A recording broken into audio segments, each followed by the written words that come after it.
Hey guys, full disclaimer before I start this video, I am also a new player to this game, so please let me know if I've gotten something wrong, and I've intended this video for players like myself who are also new. If you're a veteran from the beta or even alpha, there's absolutely nothing new here for you guys to learn. If you've got a noob friend starting to get into it, this video might just clear up some questions that they have, so you don't need to answer them. So I'm making this video because there were some questions that I had even after a couple of games, but I couldn't find an easier answer to, so I'm here to answer those questions in this video. I won't be answering any specific questions about abilities or the gauntlets or anything that was addressed in the game's tutorial. I also respect your guys' time, so I made this video under 10 minutes. So with that said, let's get started. The first one is the skill levels, and what it is and how to level it up. I did not really realize how this worked until someone told me, and it's actually really simple. All you gotta do is reach the circle. And each time you reach the circle, you will level up. Granted, when you first drop into the game, you will automatically have your class's level 1 skill. And if you happen to drop within the circle, then you'll automatically level it up to level 2. But for level 3 and level 4, you'll have to enter each subsequent circle after that. Okay, next one, talents. How do talents work? Well, put simply, talents are the 3 skills you see in the bottom right, and you level these up by reading the scrolls, killing players. When you kill a player, sometimes they'll drop a gold scroll, and each time you level them up, they actually get better than the effects that you see on the initial screen when you select them. This was something that I did not know. For example, the thirsty skill in-game tells you that the potion and shard consume speed is only 50%, but if you're able to fully level up your spirit skills through the scrolls, it can actually go all the way up to 100%. I'll leave up a screenshot of all the rest of the skills and their fully leveled stat because I haven't actually been able to find a place in-game that tells you this information.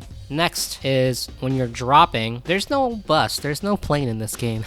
You just drop straight down into the map. The only thing you want to look out for is other players and chests. You can clearly see the chests because as you fall to the ground, they look like little lights, and it's probably a good idea to land on one so that you can get some early loot, but usually that means someone else is going to land on one, so you got to be very careful there. Next is the items. There's 4 types of items: small potion, small shield, big shield. Pretty simple. Small ones heal for 20, big ones heal for 50, and they heal over time, so that's something that's different in this game. In addition, they're also stackable, so make sure to do some math in order to heal efficiently. For example, if you're missing 40 health, take 2 small potions. And finally, you can only carry 2 of each of these items: 2 small health potions or 2 small shields, 2 big shields, 2 big potions.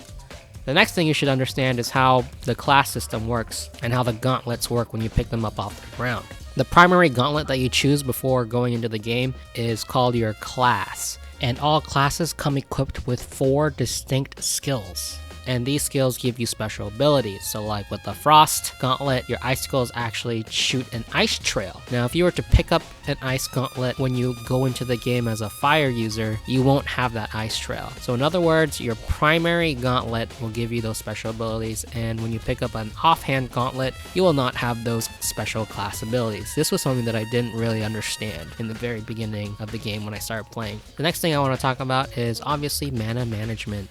Mana depletion is very punishing in this game, so I know that when you play this game, you notice that a lot of people are going to be flying in the air, and you're just wondering how the heck are they staying in the air so long and shooting all these spells down at me on the ground. Well, to answer that question is because they are managing their mana very well. When they levitate, they aren't spending their entire mana bar on the entire duration of the flight, because if you do that, you're going to incur a small cooldown and you're going to fall straight down without being able to cast a single spell. So you're just going to jump, fall, go through a cooldown, not even be able to cast a spell. So no damage. The reason why these players are up so high is because they have this rune abilities, and they're also using their sorcery abilities to stall in the air. Or they have a special ability that comes with their class, like the wind users, they can enter their tornadoes and fly up into the air. Same thing with the fire users on their flame wall, and toxic users can get an invisibility dash if they touch their toxic clouds. So this is how they use their mobility to their advantage and not just using simply their levitate to stay in the air all the time. Okay, so that pretty much concludes this video. If it helped you at all, you can like and subscribe if you'd like. I'm not forcing you, but it does help me out.